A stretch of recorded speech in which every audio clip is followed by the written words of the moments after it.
याच्यामध्ये आतापर्यंत तपासामध्ये तपास हा एसडीपीओ करत आहेत, एसडीपीओ फलटण।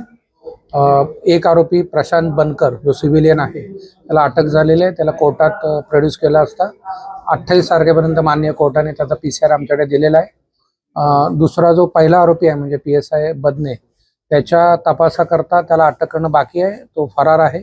त्याच्या तपासाकरता 4 टीम्स या त्याचा शोध घेत आहेत आणि आमचा पूर्ण प्रयत्न आहे की तो अटक होईल। काय लीड्स मिळतात सर या टीमच्या माध्यमातून? नाही, याच्यामध्ये ठीक आहे, म्हणजे काही प्रमाणात आम्हाला काही लीड्स आहेत ज्या मी रिव्हील करू इच्छित नाही, परंतु आरोपी अटक करण्याकरता सर्वतोपरी प्रयत्न हेच सुरू आहेत। उद्या मुख्यमंत्री फलटणमध्ये आहेत, त्यामुळे त्या आरोपीच्या अटकेबाबतचा दबाव पोलिसांवर तुमच्यावर आहे, काय नेमकं त्याच्याबद्दल सांगा? नाही, याच्यामध्ये सिरियस गुन्हा आहे, सिरियस गुन्हा आहे जो आमच्या अधिकाऱ्याविरुद्ध आहे, बलात्काराचा आहे। त्याच्यामध्ये एका महिलेने आत्महत्या केलेली आहे, त्यामुळे ती एवढी सेन्सिटिव्ह आहे की त्याच्यामध्ये आरोपी अटक करणे हेच आमचं सर्वप्रथम हे प्रायोरिटी आहे। 2 पैकी 1 आरोपी अटक आहे, दुसरा आरोपी अटक करण्याचे प्रयत्न चालू आहेत।